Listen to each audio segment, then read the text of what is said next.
Assalamualaikum warahmatullahi wabarakatuh. Salam sejahtera bagi kita semua. Yang saya hormati Bapak Haji Sunarto SE MSI selaku dosen pengampu mata kuliah Teori Ekonomi Makro serta teman-teman yang bahagia. Pertama-tama, saya akan mengenalkan anggota kelompok saya yang terdiri dari muhasarah dengan NPM 201110013443066. Yang kedua, Fitri Lestari dengan NPM 201110013443021. Yang ketiga, dengan Zahra Amanda dengan NPM 2011113443073. Izinkan kami untuk membawakan materi yang berjudul Kebijakan Fiskal dan Kebijakan Moneter. Assalamualaikum warahmatullahi wabarakatuh.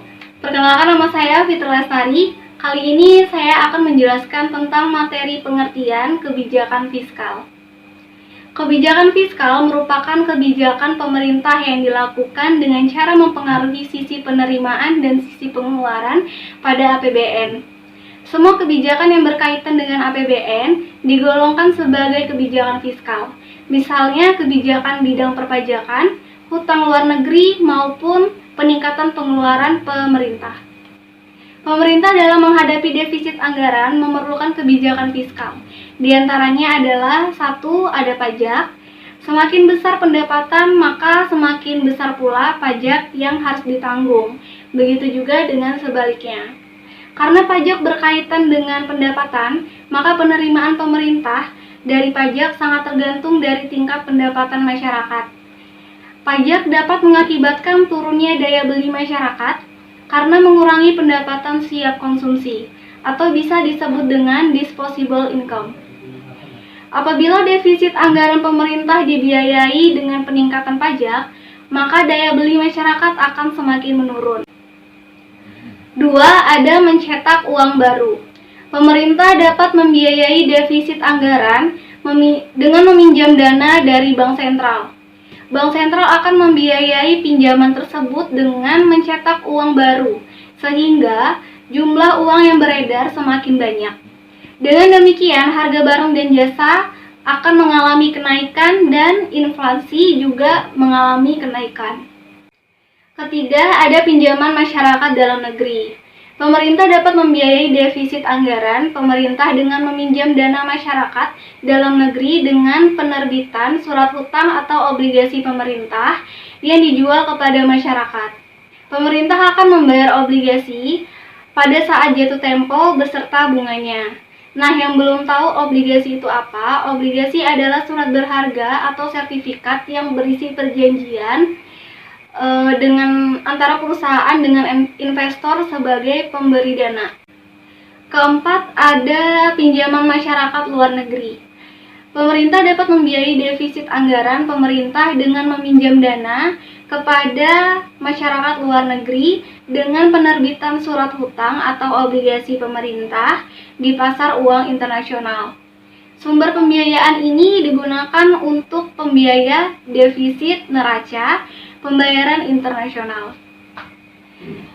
Sekian dari saya. Untuk materi selanjutnya akan dijelaskan oleh muhasarah. Terima kasih. Jenis-jenis kebijakan fiskal.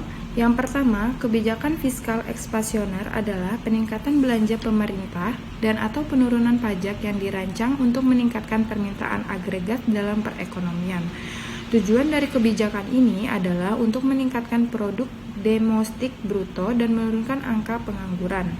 Yang kedua, kebijakan fiskal kontraksioner adalah pengurangan belanja pemerintah dan atau peningkatan pajak yang dirancang untuk menurunkan permintaan agregat dalam perekonomian. Tujuan dari kebijakan ini adalah untuk mengontrol inflasi.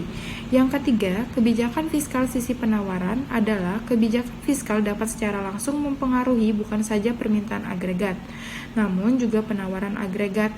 Sebagai contoh, pemotongan tarif pajak akan memberikan insentif bagi perusahaan untuk melakukan ekspansi atau investasi barang modal, karena mereka memperoleh pendapatan setelah pajak yang lebih besar yang kemudian dapat dibelanjakan. Selanjutnya, pokok-pokok kebijakan fiskal RAPB tahun 2015 Yang pertama, RAPBN 2015 disusun sebagai baseline budget, dalam arti hanya memperhitungkan kebutuhan pokok penyelenggaraan pemerintah dan pelayanan kepada masyarakat. Hal ini ditujukan untuk memberikan ruang gerak bagi pemerintahan baru untuk melaksanakan program atau kegiatan sesuai dengan platform, visi, dan misi yang telah direncanakan.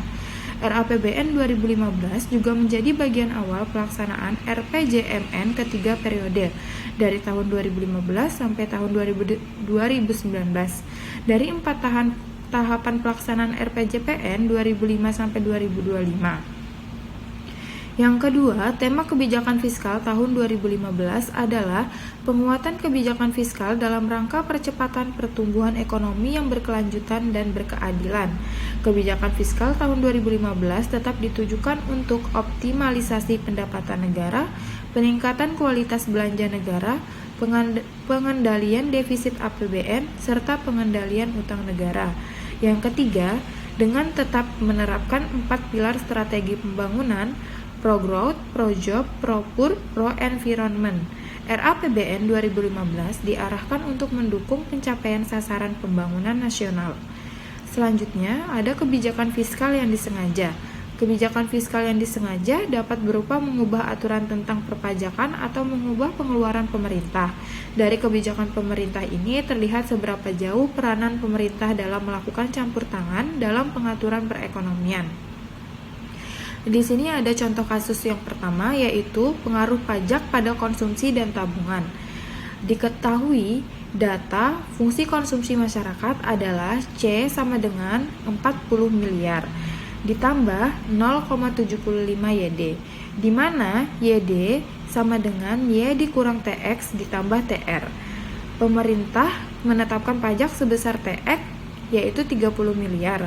Yang ditanyakan yang pertama, hitunglah besarnya konsumsi dan tabungan sebelum adanya pajak apabila pendapatan 120 miliar. Pertanyaan kedua, hitunglah besarnya konsumsi dan tabungan setelah adanya pajak apabila pendapatannya 120 miliar.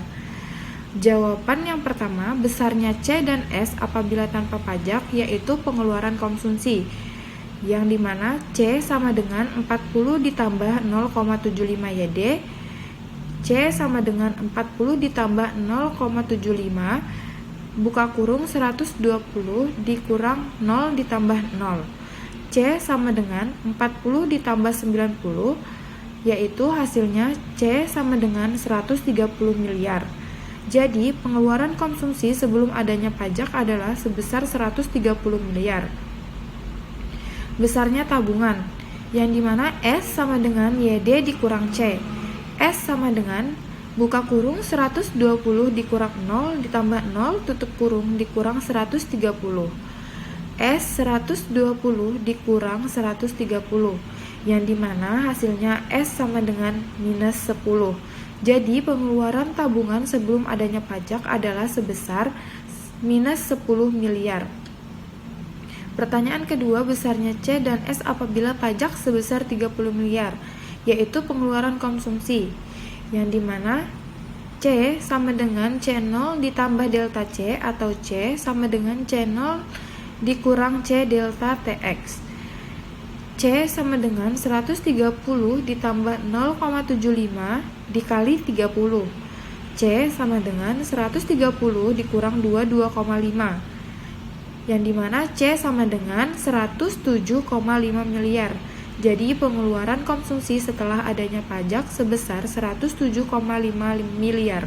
Besarnya tabungan yaitu S sama dengan S0 ditambah delta S atau S sama dengan S0 ditambah buka kurung 1 dikurang C sama dengan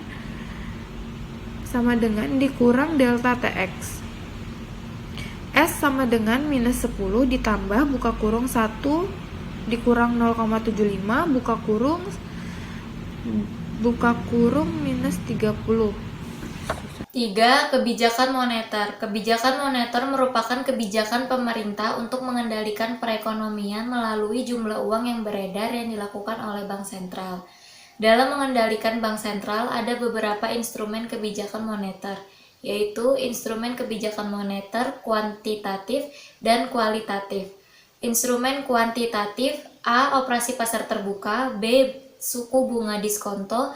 C. Tingkat cadangan wajib. D. Kredit selektif. E. Bujukan moral. A. Operasi pasar terbuka. Operasi pasar terbuka dilakukan dengan cara menjual atau membeli surat berharga. Dalam kondisi perekonomian mengalami kelesuan, Bank Sentral akan menambah jumlah uang yang beredar dengan cara membeli surat berharga. Dengan membeli surat berharga, maka jumlah uang di bank umum akan bertambah, sehingga perputaran kegiatan ekonomi akan mengalami kenaikan. Dalam kondisi overemployment, Bank Sentral akan menjual surat berharga. Dengan menjual surat berharga, maka jumlah cadangan di bank umum akan berkurang, sehingga perputaran kegiatan ekonomi akan mengalami penurunan. B. Suku bunga diskonto. Dalam kondisi perekonomian mengalami kelesuan, maka seharusnya Bank Sentral menurunkan tingkat bunga diskonto. Penurunan bunga diskonto akan mendorong bank umum untuk meminjam dana yang lebih banyak karena biaya yang ditanggung lebih ringan. Sebaliknya, dalam kondisi perekonomian overemployment, maka Bank Sentral akan menaikkan tingkat suku bunga diskonto. Hal ini akan menghambat bank umum untuk meminjam dana dari Bank Sentral. C. Tingkat cadangan wajib. Dalam kondisi perekonomian yang mengalami kelesuan, maka Bank Sentral sebaiknya menurunkan persentase cadangan wajib bank umum. Sebaliknya, dalam kondisi perekonomian overemployment, maka seharusnya Bank Sentral menaikkan persentase cadangan wajib bank umum. D. Kredit selektif. Pemerintah dapat menggunakan instrumen kebijakan ini untuk melakukan pengawasan pada bank umum mengenai penyaluran kredit dan jenis investasi yang dilakukan sesuai dengan keinginan pemerintah. E. Bujukan moral. Dalam kebijakan bujukan moral, pemerintah tidak mewajibkan bank umum untuk mengikuti aturan yang ditetapkan Bank Sentral. Bank Sentral hanya memberikan himbauan kepada bank umum untuk membantu pemerintah melaksanakan program tertentu yang sudah ditetapkan oleh pemerintah.